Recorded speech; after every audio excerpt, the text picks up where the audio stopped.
नमस्कार, डीटीवी भारत में आपका स्वागत है। मैं हूं पूजा वर्मा। शुरुआत करते हैं बुलेटिन की। उत्तर प्रदेश विधानसभा चुनाव के चौथे चरण के तहत 9 जिलों के 59 सीटों पर आज मतदान होगा और विधानसभा चुनाव के चौथे चरण में आज पीलीभीत, लखीमपुर खीरी, सीतापुर, हरदोई, उन्नाव, लखनऊ, रायबरेली, बांदा और फतेहपुर जिले के कुल 59 विधानसभा सीटों पर मतदान जारी है। इन चरण में कुल 624 उम्मीदवार मैदान में हैं। आपको बता दें कि वर्ष 2017 में हुए पिछले विधानसभा चुनाव में इन 59 में से 51 सीटों पर भाजपा ने जीत हासिल की थी। इसके अलावा सपा को 4, बसपा को 3 और भाजपा के सहयोगी अपना दल सोनेलाल को 1 सीट मिली थी। तो बता दें आपको कि आज 624 उम्मीदवारों के भाग्य का फैसला ईवीएम में कैद होगा। चौथे चरण का मतदान सुबह से ही जारी है और ऐसे में सुरक्षा के मद्देनजर लगातार जो व्यवस्था है वो की गई हैं। आपको बता दें कि यूपी में चौथे चरण का मतदान जारी है और ऐसे में कड़ी सुरक्षा के बीच लगातार मतदान कराया जा रहा है और धीरे धीरे जो लोग हैं वो पोलिंग बूथ पर पहुंच रहे हैं, अपने मताधिकार का इस्तेमाल कर रहे हैं और सुरक्षा के मद्देनजर मतदान जारी है।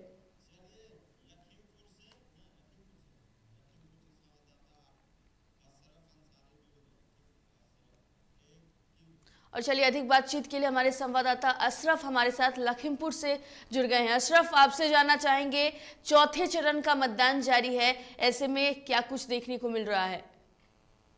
जी बिल्कुल बताना चाहूंगा, जिस तरीके से आज 23 फरवरी है, चौथा चरण का मतदान सुबह 7 बजे शुरू हो गया है। अगर लखीमपुर की बात करते हैं तो लखीमपुर में 3172 पोलिंग बूथ बनाए गए हैं और उसमें ये भी बताया गया कोविड गाइडलाइन का पालन किया जाएगा। जैसे आप तस्वीरों में साफ देख पा रही हैं कि जिस तरीके से जिलाधिकारी व पुलिस अधीक्षक बराबर हर बूथों पर जाकर मतदान केंद्र स्थलों का जायजा ले रहे हैं और वो ये भी काम कर रहे हैं कि जो कोविड गाइडलाइन है उसका भी पालन करें। ऐसा निर्वाचन आयोग का की गाइडलाइन है।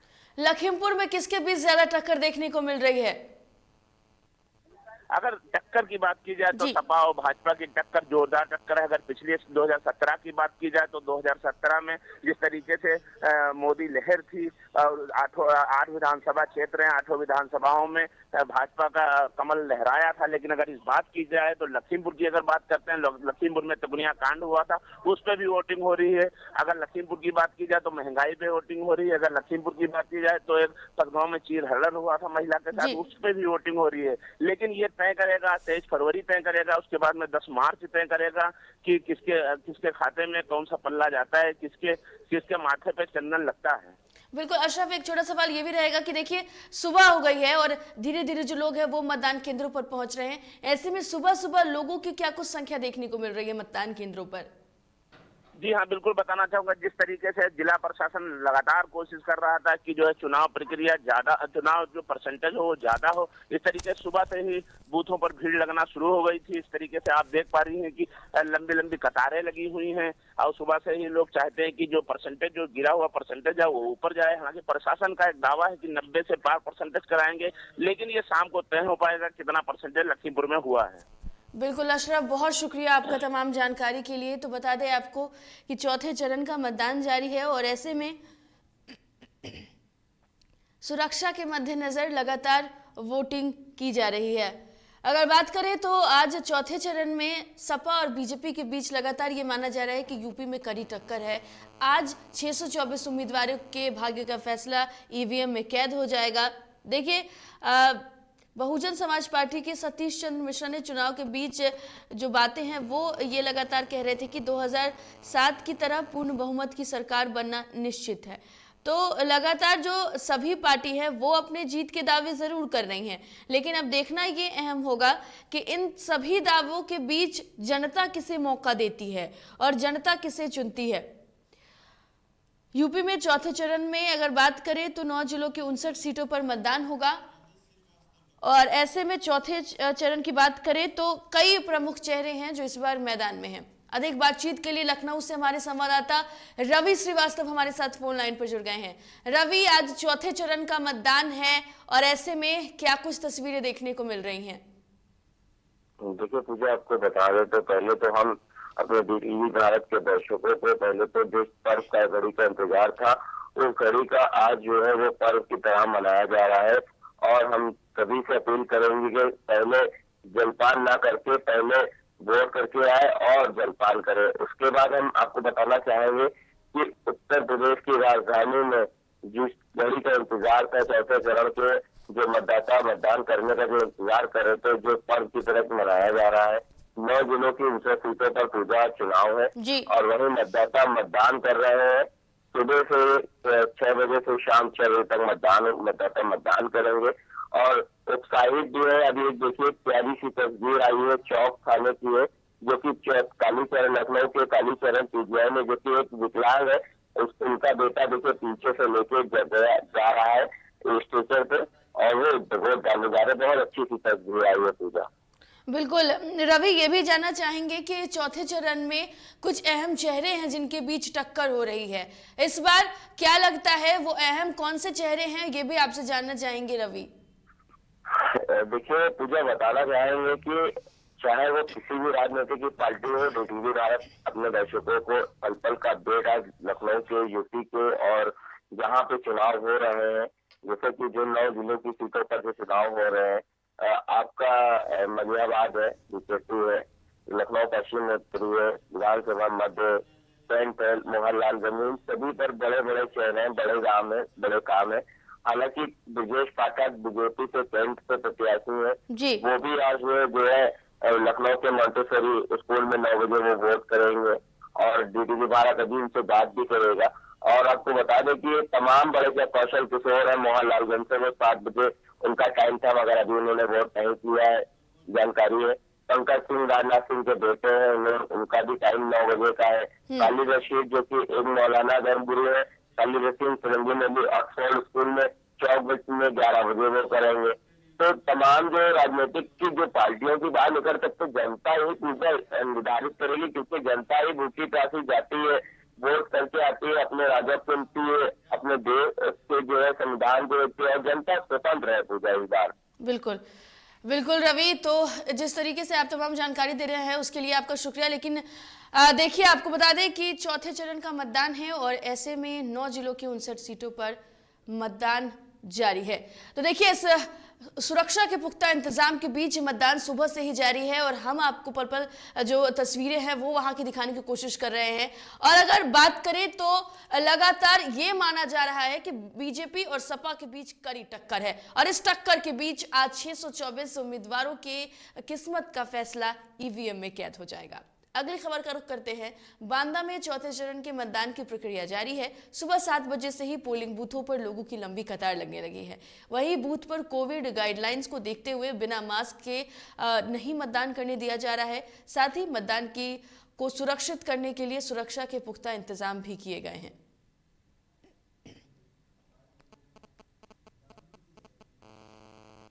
उत्तर प्रदेश विधानसभा 2022 के चौथे चरण का मतदान शुरू हो गया है। अभी हम एक बूथ पर खड़े हैं जहां पर कैमरा पंथन के माध्यम से दिखाना चाहेंगे, लंबी लंबी कतारें लगी हुई हैं। बड़े हर्षोल्लास के साथ यहां पर युवा, बुजुर्ग, औरतें वोट की लाइन पर खड़ी हुई हैं। और अगर हम सुरक्षा व्यवस्था की लेकर बात करें तो सुरक्षा व्यवस्था काफ़ी इंतजामात किए गए हैं। तो बिल्कुल देखिए, चौथे चरण की वोटिंग जारी है और बिना मास्क के आपको अंदर प्रवेश नहीं करने दिया जाएगा। कोरोना गाइडलाइंस का पालन करना ये जरूरी है। और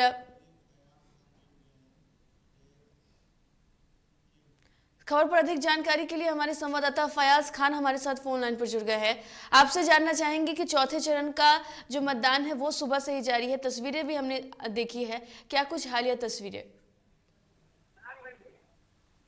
जी, मैं आपको बतला दूं कि इस समय सुबह से ही यहाँ पर मतदान पर चौथे चरण के मतदान में मतदाताओं का जोश काफी देखने को मिल रहा है। सुबह से ही लंबी लाइनें लगी हुई हैं बूथों पर बाहर और सुबह 7 बजे से ही मतदाताओं की काफी लाइनें लगी हुई हैं यहाँ पर।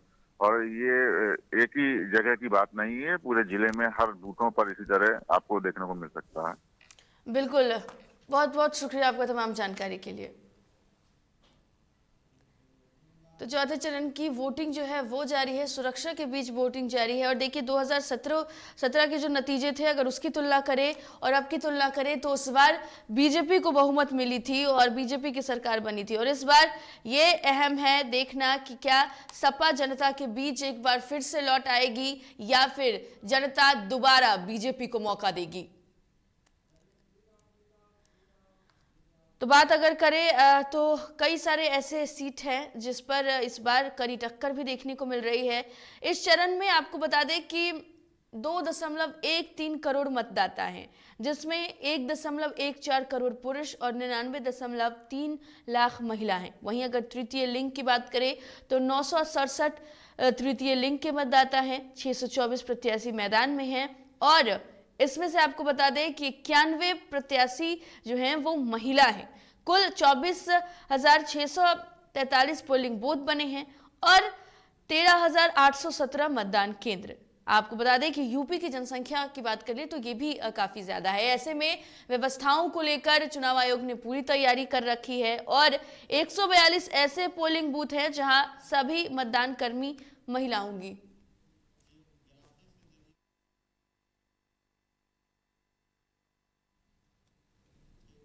चलिए ग्राफिक्स के जरिए आपको दिखाते हैं कि यूपी में चौथे चरण का मतदान जारी है। तो देखिए यूपी में चौथे चरण का मतदान जारी है। यूपी के चौथे चरण के लिए वोटिंग की जा रही है। सुबह से ही ये वोटिंग की जा रही है। सुरक्षा के मद्देनजर जो वोटिंग है वो की जा रही है। कई दिग्गजों की प्रतिष्ठा इस बार दांव पर लगी हुई है और कई बड़े चेहरे हैं जो इस बार खुद मैदान में उतरे हुए हैं और ऐसे में उनकी प्रतिष्ठा जो है वो दांव पर लगी है। 59 सीटों पर 624 उम्मीदवार मैदान में हैं और चौथे चरण की अगर हम बात कर लें तो 9 जिलों की 59 सीटों पर मतदान सुबह से ही जारी है और ऐसे में सुरक्षा के मद्देनजर लगातार जो मतदान है वो कराया जा रहा है। लखनऊ, उन्नाव, सीतापुर, हरदोई में मतदान जारी है और चौथे चरण के मतदान को लेकर लोग जो है वो धीरे धीरे पोलिंग बूथ पर पहुंच रहे हैं। रायबरेली, फतेहपुर, बांदा, पीलीभीत और लखीमपुर में मतदान सुबह से ही जारी है।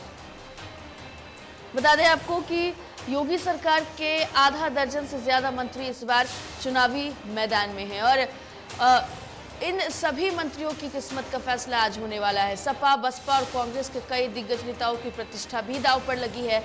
सपा की बात कर ले तो सपा इस बार लगातार ये दावा कर रही है कि इस बार जनता उन्हें मौका देगी। लखनऊ की 2 सीटों पर योगी के मंत्री जो हैं वो चुनाव लड़ रहे हैं और देखिए इस बार अपनी दाव बचाना सपा के लिए जहां जरूरी है, बीजेपी भी इस बार दावा कर रही है कि दोबारा वही आएगी। लखनऊ पूर्वी से बीजेपी के आशुतोष टंडन एक बार फिर चुनावी मैदान में है। लखनऊ पूर्वी से बीजेपी के आशुतोष टंडन एक बार फिर से चुनावी मैदान में है और सपा के अनुराग भदौरिया को लखनऊ पूर्वी से उतारा गया है। सपा ने अनुराग भदौरिया को लखनऊ पूर्वी से मैदान में उतारा है। साथ ही साथ कांग्रेस से मनोज तिवारी और बीएसपी से आशीष सिन्हा इस बार ताल ठोक रहे हैं। तो देखिए कई चेहरे हैं इस बार जो मैदान में हैं। लखनऊ कैंट सीट की बात करें तो यहाँ पर बीजेपी ने मंत्री ब्रजेश पाठक को मैदान में उतारा है। देखिए सपा ने राजू गांधी को लखनऊ कैंट से यहाँ पर अपना प्रत्याशी बनाया है। लखनऊ कैंट से सपा ने जो प्रत्याशी बनाया है, वहीं सपा ने राजू गांधी को लखनऊ से प्रत्याशी बनाया है। बसपा से अनिल पांडे तो कांग्रेस से दिलप्रीत सिंह विर्क मैदान में हैं और इन सभी के बीच इस बार कांटे की टक्कर है।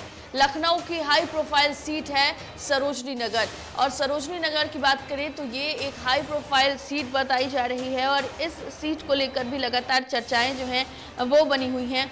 साथ ही साथ लखनऊ के साथ रायबरेली पर भी सबकी खास नजर होगी और लखनऊ के साथ रायबरेली पर भी खास नजर होने वाली है। वहीं सपा ने पूर्व मंत्री अभिषेक मिश्रा को सरोजनी नगर से उतारा है। सरोजनी नगर पर भी निगाहें टिकी हुई हैं और इस सीट के लिए सपा के उम्मीदवार की बात करें तो सपा ने पूर्व मंत्री अभिषेक मिश्रा को सरोजनी नगर से उतारा हुआ है। अभिषेक मिश्रा यहां पर मैदान में हैं और इस बार पूर्व मंत्री को कितनी जगह मिलेगी ये भी देखना होगा। रायबरेली की सदर विधानसभा सीट पर बीजेपी के प्रत्याशी का प्रतिष्ठा दांव पर लगा हुआ है। तो सदर विधानसभा से रायबरेली सदर विधानसभा से बीजेपी की किस्मत दांव पर लगी है। अदिति सिंह रायबरेली की सदर विधानसभा सीट से अपनी किस्मत आजमा रही हैं और मैदान में अदिति सिंह को उतारा है बीजेपी ने। हरदोई में नितिन अग्रवाल की साख दांव पर लगी है। हरदोई सीट की बात करें तो यहाँ नितिन अग्रवाल जो है वो बड़े चेहरे हैं। उसके बाद सांडला सीट पर बसपा के पूर्व मंत्री अब्दुल मन्नान की साख दांव पर लगी है। मन्नान यहाँ पर यानी कि अब्दुल मन्नान यहाँ पर उतरे हैं। चौथे चरण में 16 सीट एससी कैंडिडेट्स के लिए रिजर्व किए गए हैं। जो 16 सीटें हैं वो एससी कैंडिडेट्स के लिए रिजर्व किए गए हैं। 10 मार्च को काउंटिंग कराई जाएगी। तो देखिए 10 मार्च को नतीजे आने हैं और इन नतीजों का इंतज़ार ज़रूर किया जा रहा है। यूपी चुनाव में चौथे चरण के लिए वोटिंग जारी है और आज चौथे चरण को लेकर अगर नतीजों की बात करें तो यूपी चुनाव के नतीजे 10 मार्च को आने वाले हैं। कई दिग्गजों की प्रतिष्ठा इस बार दांव पर लगी है और मुख्य निर्वाचन अधिकारी की अगर हम बात करें तो उन्होंने तमाम जानकारी दी है। और देखिए जब 2017 में मतदान हुआ था, 2017 की अगर हम बात करें तो 2017 में कुल मतदान प्रतिशत यहाँ पर 55.31% हुआ था। वहीं अगर लोकसभा चुनाव की बात करें तो 58.24% वोट पड़े थे। देखिए लोगों से भी ये लगातार अपील की जा रही है कि घरों से बाहर निकलें, अपने मताधिकार का इस्तेमाल करें। और चौथे चरण के लिए लखनऊ, उन्नाव, सीतापुर, हरदोई में मतदान सुबह से जारी है। रायबरेली, फतेहपुर, बांदा, पीलीभीत और लखीमपुर में भी मतदान सुबह से जारी है। तो योगी सरकार के आधा दर्जन से ज्यादा जो मंत्री हैं उनकी साख, उनकी किस्मत आज ईवीएम में कैद होगी। आज उनकी कह सकते हैं साख दांव पर लगी है। जनता कितना मौका देगी दोबारा, ये देखना अहम होगा।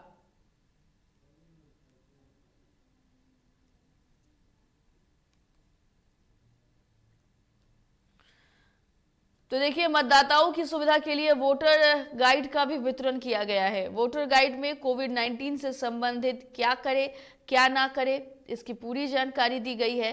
साथ ही साथ आपको बता दें कि आपको वो कौन से अहम बातें हैं जिनको ध्यान में रखते हुए मतदान केंद्र पर पहुंचना है, इसकी भी जानकारी जो है वो वोटर गाइड में दी गई है।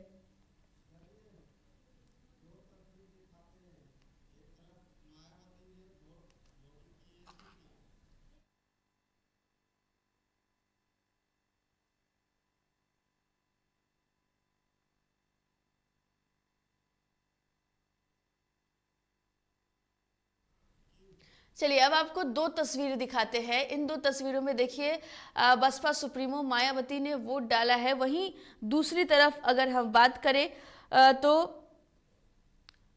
कल्याण सिंह भी मतदान केंद्र पर पहुंचे।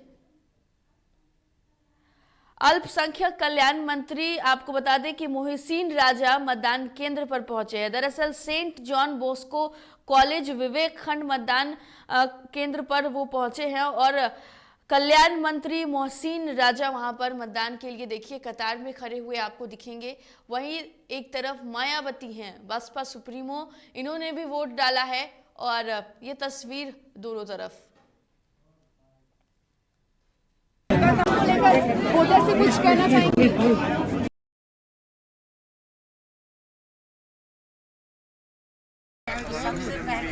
सबसे पहले मेरे मतदाताओं मैडम फोन नीचे कर लीजिए। मोबाइल कौन है भाई, थोड़ा नीचे कर लो मोबाइल। क्या है लोकतंत्र का उत्सव है तो इनको वोट डालने के लिए जरूर निकलना चाहिए, अपना जरूर डालना चाहिए।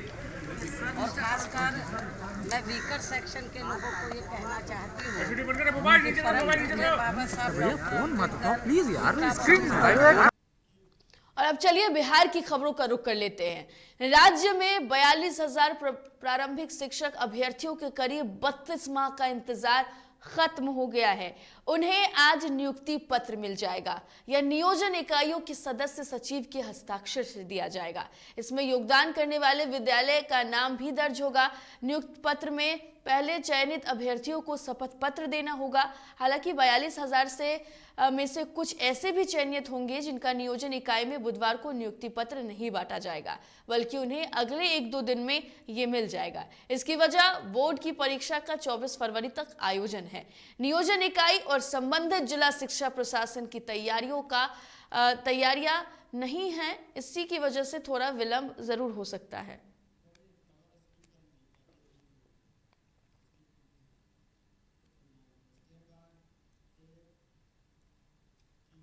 बिहार में अब शराब तस्करों पर शिकंजा कसने के लिए सरकार ने कमर कस ली है। अब बिहार में शराब तस्करों पर चॉपर से निगाहें रखी जाएंगी। दरअसल मद्य निषेध विभाग को सीएम नीतीश कुमार ने हेलीकॉप्टर दिया है, जिससे अधिकारियों ने मंगलवार को पहली उड़ान भरी। अब बिहार में शराबबंदी को सफल बनाने के लिए ड्रोन के बाद चॉपर शराब तस्करों पर निगाहें रखेगा, वार करेगा। आपको बता दें कि हेलीकॉप्टर में पायलट सहित 4 लोगों के बैठने की सुविधा है, जिसमें सवार होकर उत्पाद विभाग की टीम और एक्सपर्ट बैठकर वीडियो मॉनिटरिंग करेंगे। बता दें आपको कि यह हेलीकॉप्टर दिन में 6 से 7 घंटे तक लगातार ऑपरेशन कर सकती है, जिससे अब शराब तस्करों में हड़कंप मची हुई है।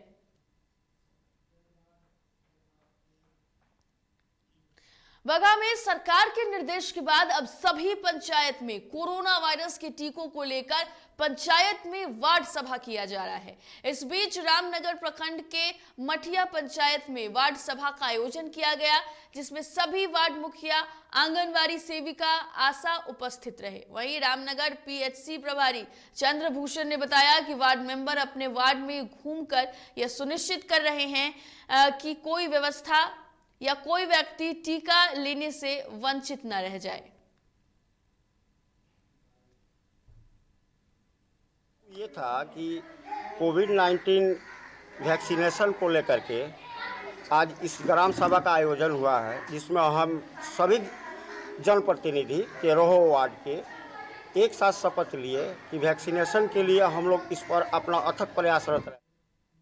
यूपी में जेडीयू कार्यकर्ता खलील आलम उर्फ रिजवी की अपहरण और हत्या के 2 दिन बाद एक वीडियो वायरल होने के बाद जांच की कड़ी में अब दूसरा मोड़ आ गया है। दरअसल इस मामले में पुलिस ने एक आरोपी को गिरफ्तार किया है। वहीं वायरल हो रही वीडियो में मृतक जदयू नेता खलील आलम से कुछ लोगों के द्वारा पूछताछ की जा रही है, जिसके बाद अब पुलिस अधीक्षक हत्याकांड के जांच का भरोसा और न्याय की बात की है।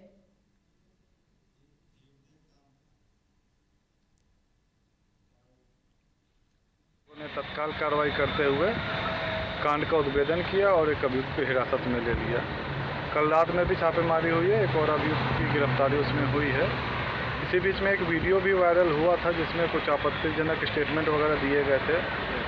इन्हीं सब सिलसिले में आज यहाँ पे मृतक के परिजन से भी मुलाकात की गई और उन्हें विश्वास दिलाया गया है कि पुलिस अपना काम कर रही है और आगे की कार्रवाई भी हम लोग जल्दी करके अपराधियों को स्पीडी ट्रायल चलवा के सजा दिलवाएंगे। अगली खबर का रुख कर लेते हैं। आपको बता दें कि बेगूसराय में साहेबपुर कमाल थाना क्षेत्र में एनएच किनारे झाड़ियों में एक व्यक्ति का शव मिलने से सनसनी फैल गई। घटना की जानकारी मिलते ही पुलिस ने मौके पर पहुंचकर शव को कब्जे में लेकर पोस्टमार्टम के लिए अस्पताल भेज दिया। परिजनों ने हत्या की आशंका जाहिर करते हुए कहा है कि किसी ने बुलाकर हत्या कर दी। फिलहाल पुलिस पूरे मामले की जाँच कर रही है। पुलिस इन्फॉर्म किया। कौन थाना किया? साहेबपुर कमाल। ये देखिए लास्ट सीन ही है, वो इनको अथित देल था, सना देल था। अच्छा, आवेदन दिया हुआ? आवेदन दिल थे, अपने से गए थे कि चलिए लास्ट सीन। पटना सिटी के आलमगंज थाने की पुलिस ने अलग अलग इलाकों से 5 अपराधियों को गिरफ्तार किया है। जांच के दौरान अपराधियों के पास से एक पिस्टल, 2 देसी जिंदा कारतूस और 2 मोबाइल बरामद किए गए हैं। गिरफ्तार करने के बाद सभी अपराधियों को न्यायिक हिरासत में भेज दिया गया है।